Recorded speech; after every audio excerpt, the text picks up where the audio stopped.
This week on the Taking 20 podcast. Traveling between destinations can fill in details about your world. What's the wilderness like in that part of the world? What adventures are available between the hexes? What monsters are common, and what hunts those monsters?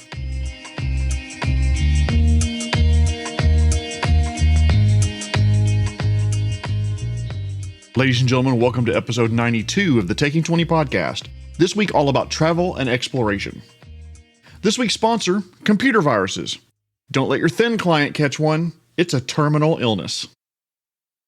So far, no luck on a potential sponsor for episode 100 giveaway, but if you're interested, please reach out to me at contest@taking20podcast.com. Also, do you have a topic idea? Send it to me at feedback@taking20podcast.com. I want to hear what you want to hear. It's extremely rare for a campaign of any length to stay in one spot the entire time. A campaign called The World's Largest Dungeon back in the day was an adventure that entirely took place inside a huge supernatural dungeon. No travel, very few places to buy things. It stripped the game sessions back to the old school dungeon crawl. But that D&D 3.0 adventure was an exception. Most adventures that aren't one-shots or short modules will occur in multiple places. Neverwinter and the Ice Peak, Almas and the Darkmoon Vale, Absalom Station, and Castrovel. So travel is probably going to be a part of your adventure or campaign. But why do you have to make travel more interesting? Honestly, you don't have to. Travel can be boring and uneventful. Hell, my favorite road trips are the ones where the getting there is generally without any thrills whatsoever. Travel doesn't have to be anything at all in your campaign. You're free to hand-wave all travel and voila, the characters are at the next town. If the travel would be boring and uneventful for your players, skip it. Summarize it with one sentence and get to the fun stuff. The trip is uneventful and you arrive at your destination. In movies like Indiana Jones, Van Helsing, The League of Extraordinary Gentlemen, hell, even Sleepless in Seattle, they all have scenes where they show a map and lines that orchestrate where the protagonists are traveling from one place to another. And those were action movies, by the way, which would make great campaigns. Okay, well, possibly except for Sleepless in Seattle. No, you know what? Fuck it. I'm doubling down with no good cards in my hand. Sleepless in Seattle would make a great campaign. The party travels to Seattle and has to evaluate a list of possible mates for a silver dragon. The dragon's looking for a possible brood mother to mate with. The PCs have to evaluate other silver dragons to determine if they would produce suitable offspring for the one who hires the PCs. But an evil dragon of whatever color you want also wants to be considered and keeps sabotaging the work of the other dragons. Oh, meanwhile, a young silver dragon gets lost in some big city trying to help you find a mate for the one who hires you. And off the party goes to try to find the young dragon, all while keeping the evil dragon at bay, and a good mate can be found. Yeah, okay, fine. Not my best work, but not bad for off the cuff in the middle of recording. The point is that you can have a dotted line appear on the map, and that's all involved in your campaign's travel. That's it. That's the only thing that happens. But you could take the time to make travel interesting enough to go through at the table, and there can be a ton of benefits from doing it. Having travel at your table helps with world building. Traveling between destinations can fill in details about your world. What's the wilderness like in that part of the world? What adventures are available between the hexes? What monsters are common, and what hunts those monsters? Are there historical events that can be revealed on the trip to help reveal the history of your world? Also, travel events can help set tone for an entire campaign. Is the campaign dark and serious, light and funny, mysterious, complex, messy, political, straightforward, slapstick, eldritch horror, slapsticky eldritch horror, high fantasy, stoner adventure? It doesn't matter. You can use the discovered wilderness to reinforce the tone. Eldritch campaign? Have the PCs find some mutated cultists or corpses. Is it a punny campaign? The cultists are covered in poultice and attended by occultists. Travel encounters can reinforce what's going on in your world right now and serve as reminders that the world is always in motion even when the PCs are off doing stuff. The journey can be part of the adventure or even the adventure itself. It doesn't have to be just this interstitial dotted line activity between adventures. Some players absolutely love travel encounters, and they love it when the world feels full, alive, and in motion. And if so, you need to include random encounters on the road. In Skull and Shackles, half the fun is the random shit the characters discover while they're sailing in their boat from place to place. Some groups don't enjoy these types of random encounters though, and if so, like I said earlier, skip it and move on to the destination dungeon or brothel or city or war camp or brothel or ruins or brothel. Wait a minute, I said brothel a lot. I think I know why. Honey? What are you doing right now? Well, I rolled a natural 1 on that charisma check. Damn.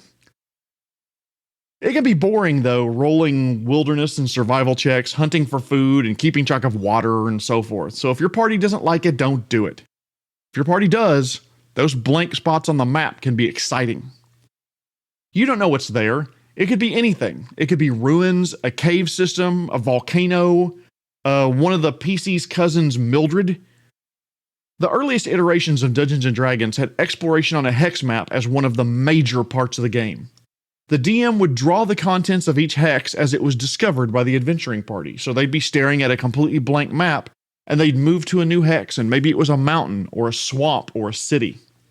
So travel encounters and exploration were baked into RPGs from the very beginning. You know, like social media and stealing every bit of data they can get their grubby little servers on. Players can get a thrill by finding out what's over that mountain, in that swamp, down that road, finding out where that stream leads and what's across the ocean. So assuming your players would enjoy travel encounters, what are some tips for spicing up exploration in your game? First things first, don't fixate on combat encounters while the players are exploring. Yes, combat can happen as they stumble upon insert name of monster here. But non-combat encounters can be just as good while you're on the road. Social encounters where they meet people or meet monsters that are willing to talk. Weather events, rumors of interesting things going on, possible jobs, natural disasters, a washed out bridge, creatures that aren't looking for a fight. Any type of encounter that doesn't necessarily automatically result in combat. My advice would be to have a list of interesting encounters available behind your DM screen that you can drop in to spice up travel whenever you need to. It can contain cool encounters you've always wanted to run, but you just never really had the chance yet. Show off part of your world that otherwise would be unseen, or just reinforce what's going on in that area of the world. Speaking of which, you need to base the encounters on what's going on in the area. There's no point in having a mermaid encounter in the middle of a desert. Unless they're sand mermaids, which I don't know what those are, but I'm oddly aroused. Honey? I don't suppose...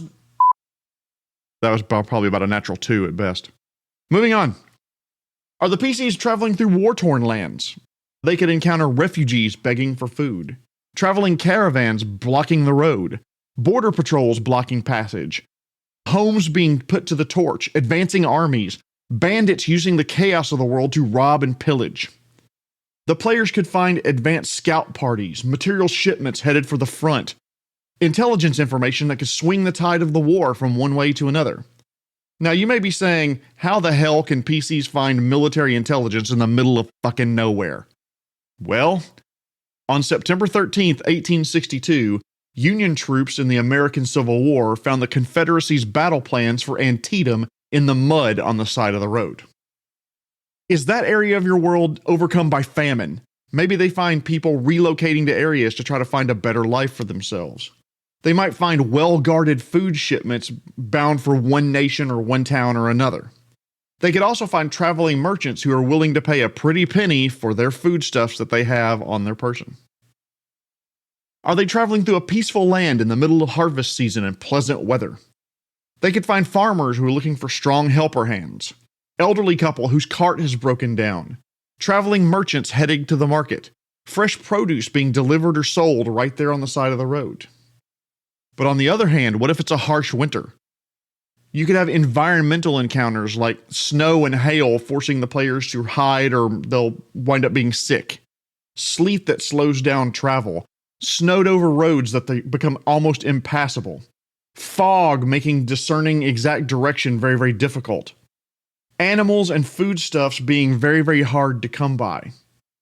A farmhouse that's offering shelter, but they don't allow it for free because they need all the food they can save. Or they could find an animal dying of starvation. Do the PCs eat it, or do they save it? Maybe garner favor from something in the future. Are the PCs traveling through jungles and forests? They easily could find curious creatures who keep trying to steal stuff from the players. Maybe they're constantly slowed by the overgrown brush that just seems to hit them every single time they try to make way. Poisonous plants that can cause poison or disease damage. Constant biting insects forcing con saves. Rain drenching clothing, making mudslides, causing friction rashes all over their body. What I would do is I would break up your possible encounters behind your screen into categories. Like one of the categories I use is interesting people, like other travelers. Nomads or merchants, which by the way are convenient places for players to sell some loot. Locals to the nearby town, other adventuring groups. You find a group who's returning from the lost caves of Morass. They're licking their wounds and they have no desire to return. By the way, that's Morass like a muddy area, not morass like a Kardashian. People can mention rumors that lead to adventuring opportunities or even advance your plot, like that group who's coming from the lost caves of the Kardashians could be willing to sell that location to the players for a price. You also could have, besides interesting people, interesting locations. Lost settlements and buildings, like ruins. The ruins could be picked clean because maybe a lot of adventurers know where the ruins are and they've already been through it. But what if it's ruins that have recently emerged because of an earthquake or changes in climate or water draining from an area? Also, just because it was cleared out once doesn't mean that the ruins stay cleared out forever. Monsters could discover it and move in. A creature's looking for a lair and they happen upon these ruins. Intelligent creatures are looking for a home or even a forward operating base, and so they take it over. The players could find abandoned areas like desolate farmhouses or a tiny village where all the people are gone with no explanation. Finally, they could find strange and supernatural places. A door that leads directly into a tree. What happens when you open it, and where does it go? Or a haunted cottage that wasn't in that spot yesterday. Finally, you could also have interesting situations, like lost items on the side of the road.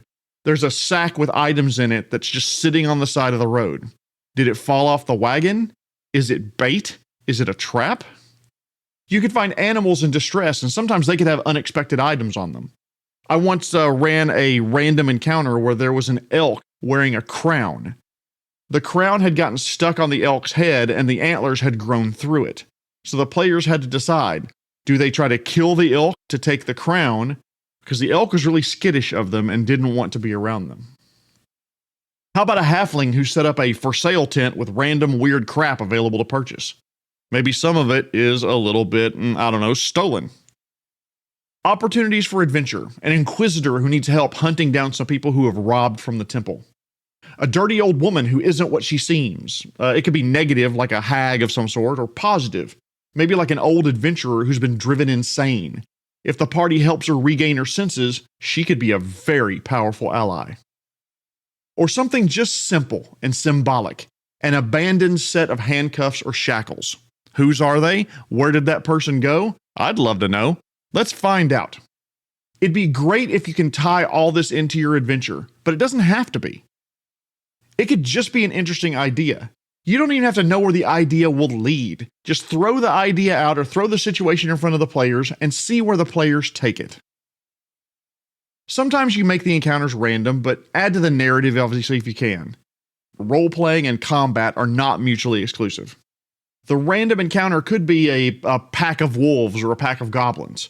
Now it's a pack of goblins who are hunting this panic-stricken woman in very, very ragged clothing. They only attack the party if they're provoked or if the party steps in. When the fight is over, the woman can give them information or maybe even advance your plot or point the PCs towards the next big step in the adventure. Players.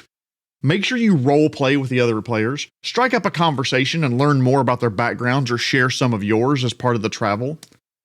Pick some small goal your character can work towards during the journey and make incremental progress on it during the trip. Like you may decide you want a few extra 10-foot poles for detecting traps in the dungeon that, you're en route to. So great. Make a few survival rolls, grab some sticks and start whittling them down and let your DM tell you how many 10-foot poles that you make. Or if you're researching a spell, maybe you make an arcana check to make progress on it. Sure, your description of your actions are short enough that make sure you aren't on a long trip and make it take even longer though. If the DM gives you NPCs along the road, roleplay and interact with them. Ask them things about places of interest or places that they've been, the dungeon you're going to, the town you came from, the local leader, the big bad, an important historical event. A good DM will often reward you for going out of your way, and they may give you some great information because of it. If you want to keep track of food and water, great. Have the party make survival checks or something similar to replenish them along the way. But DMs, don't be afraid to give them something unusual along the road. A sign of something on the horizon, like you might spot a circle of burned grass off to the side of the road in an area where a demonic cult is active. You might find a flying lizard-like creature a few miles up ahead. These can serve as fun little, wait a minute, we had a clue of this back on the road, moments later, as you've given them useful information that is a hint of what is to come. Travel and exploration can be nothing. It can be something that you just hand wave and just make happen. Or you can use travel and exploration to expand your world, to give the players a more immersive experience. And hopefully, by putting a little work in, you'll all have fun doing it. Tune in next week, by the way, when I'll give you some tips and tricks I learned for using virtual tabletops like Roll20 and Foundry. Once again, I want to thank our sponsor, Computer Viruses. Oh no, my hard drive's encrypted and they want Bitcoin to unlock it, but I can't find the virus anywhere. It must have ransomware. Before you give in to your rage, just so you know, if you strike me down, your journey towards the dark side will be complete. This has been episode 92, all about travel and exploration. My name is Jeremy Shelley, and I hope that your next game is your best game. The Taking 20 podcast is a Publishing Cube media production. Copyright 2021. References to game system content are copyright of their respective publishers.